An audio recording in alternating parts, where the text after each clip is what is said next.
itu sendiri. Maka Petrus menjadi sadar akan seriusnya semua ini dan kemudian dia berkata, Tuhan, jangan hanya kakiku saja, tetapi juga tangan dan kepalaku, serta semua bagian yang diperlukan. Maka semua ini menjadi tidak masuk akal dan kita memahami arti dari semua di sini. Barang siapa telah mandi, ia tidak usah membasuh diri lagi selain membasuh kakinya, karena ia sudah bersih seluruhnya. Coba kamu sudah bersih, hanya tidak semua. Karena ia tahu siapakah yang akan mengkhianati dia. Dan inilah mengapa ia berkata bahwa tidak semua orang yang ada di sini bersih. Sesudah ia membasuh kaki mereka, ia mengenakan pakaiannya dan kembali ke tempatnya. Lalu ia berkata kepada mereka, mengertikah kamu apa yang telah kuperbuat kepadamu? Kamu menyebut aku guru dan Tuhan, dan katamu itu tepat. Sebab memang akulah guru dan Tuhan. Jadi jikalau aku membasuh kakimu, aku yang adalah Tuhan dan gurumu, maka kamu pun wajib saling membasuh kakimu. Sebab aku telah memberikan suatu teladan kepadamu, supaya kamu juga berbuat sama seperti yang telah kuperbuat kepadamu. Aku berkata kepadamu, sesungguhnya seorang hamba tidaklah lebih tinggi daripada tuannya, ataupun seorang utusan daripada dia yang mengutusnya. Jikalau kamu tahu semua ini, maka berbahagialah kamu jika kamu melakukannya. Pendengar yang dikasihi Tuhan, dalam dunia bisnis hari-hari ini, banyak orang hebat membuat keputusan yang luar biasa dengan menyadari dan menyimpulkan bahwa pemimpin sejati yang mampu mempengaruhi orang lain adalah mereka yang memiliki kemampuan untuk melayani. Seorang bos, seorang bisnismen, seorang pemimpin adalah seorang yang berani mengambil kertas yang jatuh di lantai, yang berani melakukan pekerjaan yang ramah, yang menyapa pekerjanya dan memperlakukan mereka dengan hormat, dengan rendah hati, dan memiliki sikap yang sopan. Saudara, Yesus mengajarkan kita untuk memiliki sikap yang benar. Bagaimana seharusnya kita melakukan sesuatu. Yesus hadir di sini dan menyatakan kepada kita mengenai kebenaran akan realita yang terjadi. Dan kita juga harus belajar untuk melakukan sebagaimana yang Dia ajarkan. Namun di sini firman Tuhan juga menunjukkan suatu kontras dalam sisi yang lain. Yesus akan membuat sebuah referensi bahwa salah satu dari mereka akan melawan Dia. Sebagaimana yang kita dapat amati dari ayat 18. Dia berkata, aku berkata kepadamu, sesungguhnya seorang di antara kamu akan menyerahkan aku. Inilah yang dikatakan dalam ayat 21. Murid-murid itu memandang seorang kepada lain, mereka ragu-ragu siapa yang dimaksudkannya. Nah, dalam ayat 24, firman Tuhan berkata, Simon Petrus memberi isyarat yang berkata, tanyalah, siapa yang dimaksudkannya? Murid yang duduk dekat di situ berpaling dan berkata kepadanya, Tuhan, siapa itu? Dan Yesus, dialah itu yang kepadanya aku akan memberikan roti, sesudah aku mencelupkannya. Sesudah berkata demikian, dia mengambil roti, mencelupkannya dan memberikannya kepada Yudas, anak Simon Iskariot. Dan sesudah Yudas menerima roti itu, ia kerasukan iblis. Maka Yesus berkata kepadanya, apa yang hendak kau perbuat, perbuatlah dengan segera. Bagian ini diakhiri dengan perkataan, karena Yudas memegang tas, ada yang menyangka bahwa Yesus menyuruh dia membeli apa-apa yang diperlukan untuk perayaan itu, atau membeli apa-apa kepada orang miskin. Yudas menerima roti itu lalu segera pergi. Pada waktu itu hari sudah malam. Saudara, bagian ini diakhiri dengan sesuatu yang sangat berbeda. Yudas menginginkan kesuksesan. Ia mengikuti Yesus dengan alasan kekuasaan, kesuksesan, dan dilihat oleh orang banyak. Karena Yesus mampu mengadakan mujizat, dan karena Yesus merupakan seorang yang mampu melakukan sesuatu yang luar biasa. Yudas kecewa kepada Yesus. Mungkin karena ia menyadari bahwa orang yang spesial ini telah tahu bagaimana caranya untuk mempergunakan kuasa yang ia miliki ini. Akhirnya Yudas mengubah keputusannya, yaitu dengan inspirasi dari si jahat yang akhirnya setelah bernegosiasi, ia menjual Yesus karena memang ketertarikannya adalah sebatas ini saja. Yudas berpikir bahwa kuasa merupakan sesuatu yang tidak dapat melalui paksaan, sesuatu yang bisa diperoleh sesuai kehendak manusia. Nah, di sini kita bisa melihat dengan jelas Betapa berbahayanya hal ini ketika kita memutarbalikkan segala sesuatu serta mengubah prioritas kita. Karena cerita ini adalah cerita yang sangat masuk akal untuk dijelaskan. Kita melihat bagaimana Yudas melenceng ke arah yang salah. Ketika Yesus sedang mengajarkan kepadanya tentang kerelaan hati, bagaimana melayani, dan bagaimana hal ini seharusnya menjadi sesuatu yang ideal bagi kehidupan kita. Dan untuk mengkritik dan mempertanyakan mengenai ketergantungan yang dimiliki oleh setiap manusia akan dirinya. Firman Tuhan akan mengakhiri pasal 13 ini dengan menceritakan sebuah cerita tentang Petrus yang sangat terkenal. Yaitu cerita tentang bagaimana dia menyangkal Yesus sampai 3 kali. Cerita ini diceritakan juga dalam Injil-Injil lainnya. Tentu saudara ingat bahwa Petrus memiliki suatu keyakinan bahwa ia tidak akan pernah menyangkal Yesus. Namun demikian, ya, kita semua tahu bahwa bukanlah ini akhirnya. Yesus mengakhiri pasal ini dengan menyatakan karakteristik yang spesial yang menjadi tanda seorang Kristen, yaitu dengan pelayanan yang ditandai dengan kasih. Firman Tuhan berkata, "Aku memberikan perintah baru kepada kamu, yaitu supaya kamu saling mengasihi. Sama seperti aku telah mengasihi kamu, demikian pula kamu harus saling mengasihi. Dengan demikian, semua orang akan tahu bahwa kamu adalah murid-muridku, yaitu jikalau kamu saling mengasihi." Kiranya Tuhan memberkati hati saudara.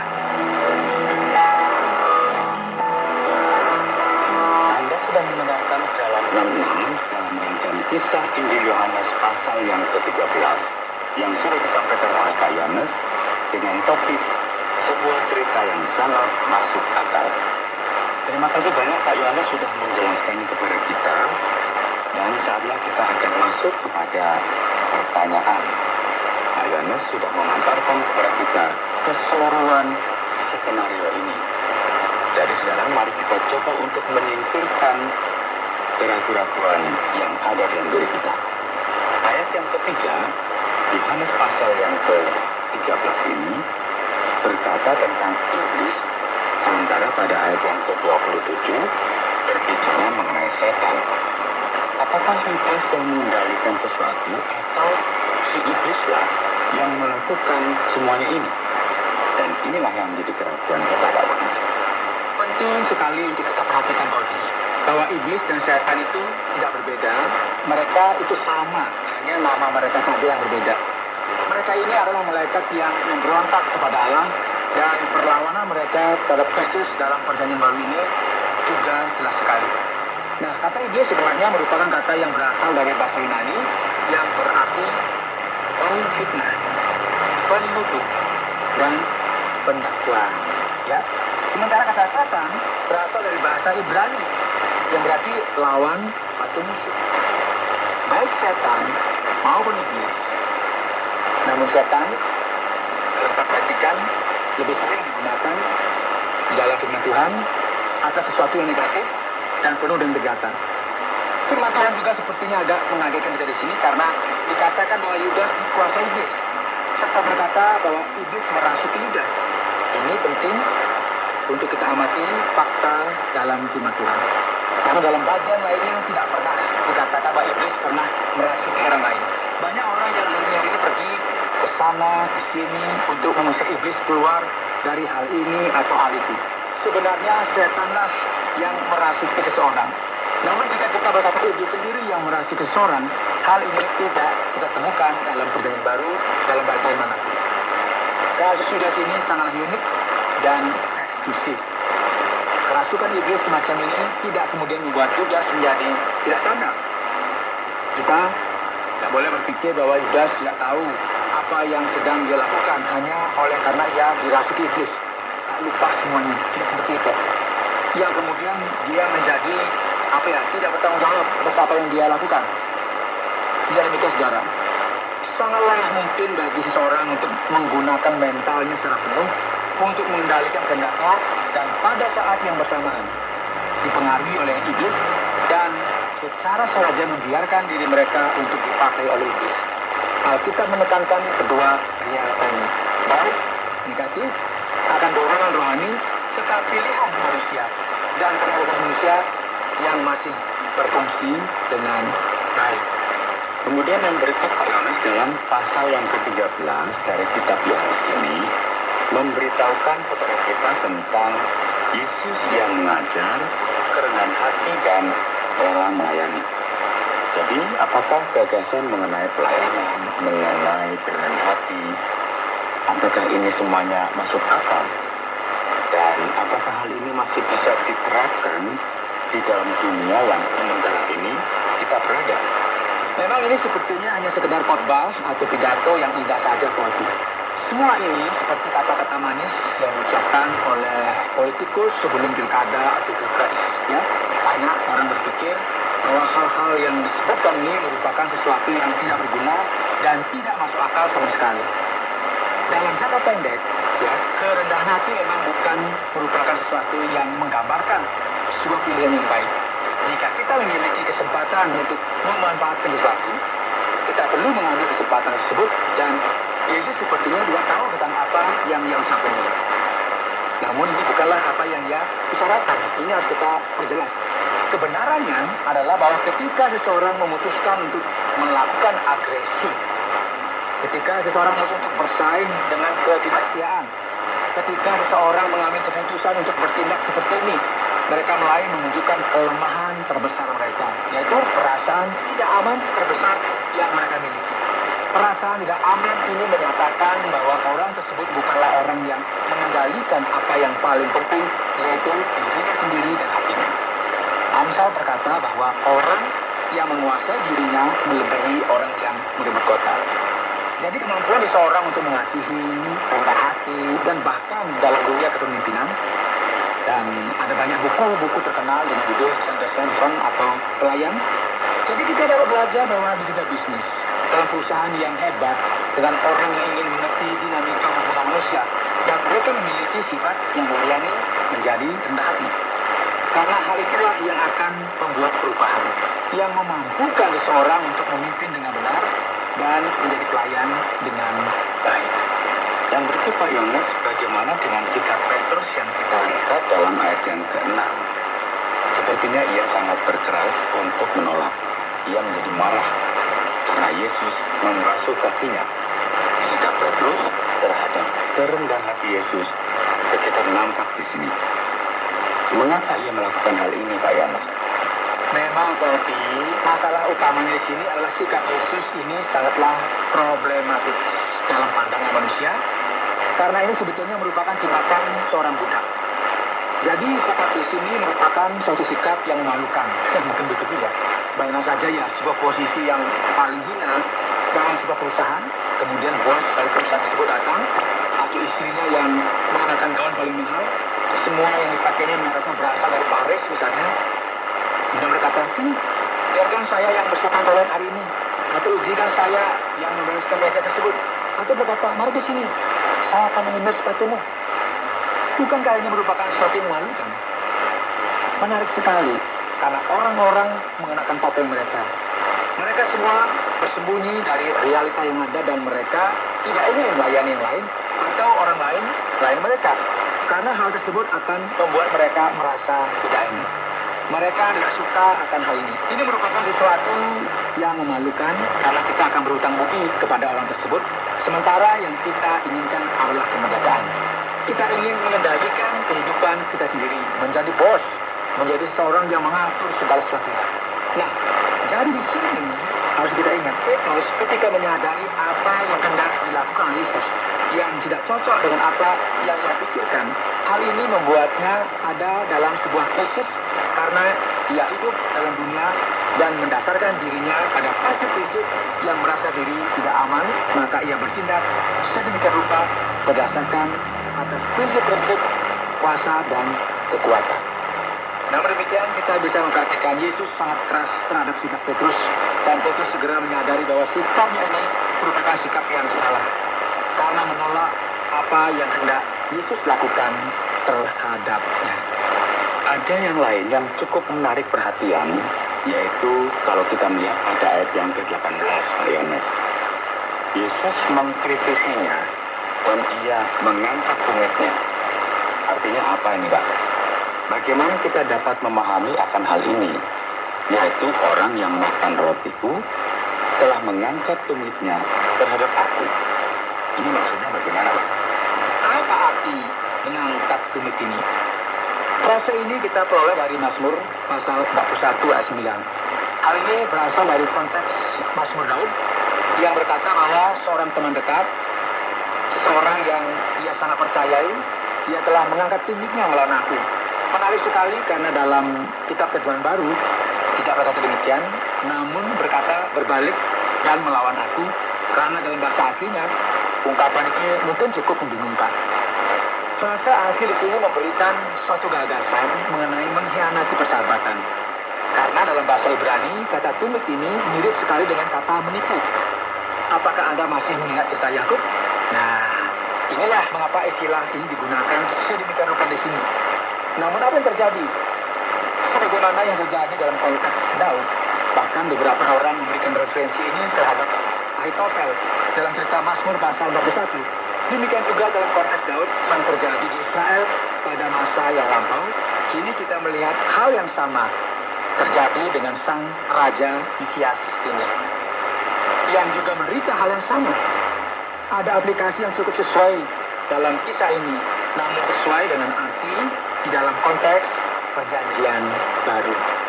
Baik, Pak Yohanes, sepertinya masih ada waktu dan saya akan bertanya sekali lagi pada Pak Yohanes. Mengapa Yesus begitu menekankan kasih?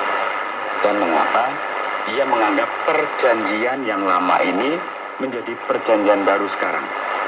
Sebagaimana kita bisa lihat dalam ayat yang ke-34 dan juga yang ke-35. Sepertinya ini merupakan inti dari Injil itu sendiri. Ya, ini memang menarik sekali untuk diperhatikan, Boti. Kasih merupakan sesuatu yang menandai kekristenan. Dan perjanjian lama juga berbicara mengenai kasih. Namun kasih yang disampaikan ini dengan cara yang berbeda. Kita harus mengasihi teman-teman dan membenci musuh-musuh saudara. Perbedaannya adalah karena kasih ini dinyatakan dalam sebuah kasih yang penuh dengan ketulusan tanpa diskriminasi. Ini perbedaannya. Ini merupakan kasih yang lengkap dan penuh. Hal ini, kalau kita bicara secara literal, dapat diartikan bahwa kita berbuat baik kepada setiap orang, tak peduli siapakah orang tersebut.